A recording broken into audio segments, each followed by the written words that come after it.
আসসালামু আলাইকুম সুপ্রিয় দর্শক শ্রোতা বন্ধুরা, আপনারা যে যেখান থেকে আমাদের এই সুন্দরী আপুর সুন্দর ভিডিওটি দেখছেন সকলকে আন্তরিক শুভেচ্ছা জানিয়ে শুরু করছি আমাদের আজকের এই ভিডিও প্রোগ্রামটি। দেখতে পাচ্ছেন ক্যামেরার সামনে নিয়ে এসেছি একটা সুন্দরী লাল টুকটুক অপ্সরাকে, তার কথাগুলো চলুন শুনে আসা যাক।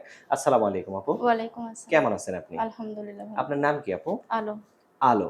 হুম। আলো আপু, আপনি ক্যামেরার সামনে কেন আসছেন? একটা ভালো মনের উদ্দেশ্য, ভালো মনের মানুষ পাওয়ার জন্য।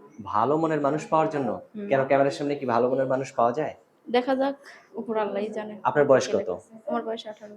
18 বছর? জি। ক্যামেরাতে আসার আগে কি আপনার বিয়ে শাদী হইছে? জি, না, না। তে ক্যামেরাতে আসছেন, অনেকেই তো বিয়ে করতে চাইবে আপনাকে। কেমন মানুষ হইলে তার কাছে বিয়ে বসবেন? আমার মনের মতো হইলে করব।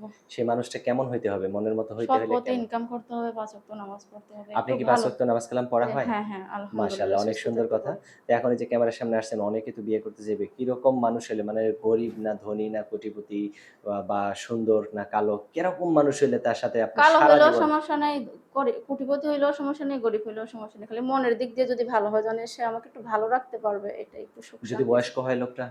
বয়স্ক হইলে একটু সমস্যা নাই। মানে আমার চেয়ে যদি একটু বয়স হয় বেশি, তাও সমস্যা নেই। খালি মনের দিক দিয়ে ভালো হইলে আমার কাছে শুকর আপনি একটা আলহামদুলিল্লাহ। আপনি একটা যুবতী মেয়ে, একটা মুরুব্বি লোকের সাথে আ তাল মিলাইয়া চলতে পারবেন? অত মুরব্বি না।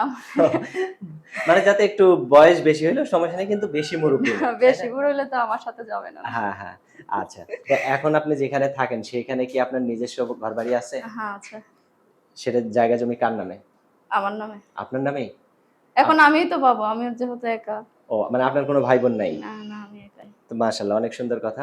এখন আপনার স্বামী যদি আপনাকে বিয়ে করে যেকোনো স্থানে নিয়ে যায়, যেকোনো ডিস্ট্রিক্টে নিয়ে যায়, আপনি যাবেন তো? হ্যাঁ, আলহামদুলিল্লাহ। যেইখানে নিয়ে যাবে সেইখানে যাবো তার সাথে। মাশাআল্লাহ। এখন এই জমি যেটা আছে, যেটা আপনার সম্পদ আছে, এটা যদি আপনার স্বামী বিক্রি করে নিয়ে যায় বা আপনার স্বামী বলে যে, "যেখানে তোমার জমি আছে ওখানে ঘরবাড়ি করে তোমাকে নিয়ে থাকি।" তাহলে থাকবেন? আলহামদুলিল্লাহ আমি থাকবো। আমার কোনো সমস্যা এখন নেই। কি সেখানে কোনো ঘরবাড়ি আছে? আছে, মনে করো টিনের বাসা বুঝেনই তো। নিজের বাড়িতেই কি থাকা হয়? জি, নিজের বাসায় থাকা। মাশাআল্লাহ, অনেক সুন্দর কথা। তাহলে এখন যদি আপনাকে কেউ বিয়ে করতে চায়, আপনার মুখটা তো কেউ দেখলো না। যদি কেউ আপনার মুখটা দেখতে চায়, কিভাবে দেখবে আপনার মুখটা? যদি ভালো মন নিয়ে ফোন দেয়, বিয়ে শাদী করতে চায়, আমার কথার সাথে গুনাগুনি হয়, তাকে আমি মুখ দেখাবো যদি একটু মাশাআল্লাহ, মনের অনেক বুঝতে। সুন্দর। আপনার ফোন নাম্বার মুখস্থ আছে যেটা দিবেন? না, মুখস্থ তো নেই। মুখস্থ নাই না? হুম। পরে দিবেন না এখনই দিবেন? পরে দেব না। পরে দিবেন? জি। আচ্ছা, ঠিক আছে আপু, ভালো থাকবেন, হ্যাঁ? প্রিয় দর্শক, আপনারা ভালো থাকবেন। দেখা হচ্ছে নতুন ভিডিওতে। আজ এ পর্যন্তই। আর এই সুন্দরী অপ্সরাকে যদি কেউ আপন করে কাছে পেতে চান, সারা জীবনের জন্য গ্রহণ করতে চান, তাহলে অবশ্যই ভিডিওতে দেয়া নাম্বারে যোগাযোগ করবেন। ভালো থাকবেন সকলে। আজ এ পর্যন্তই। আল্লাহ হাফেজ।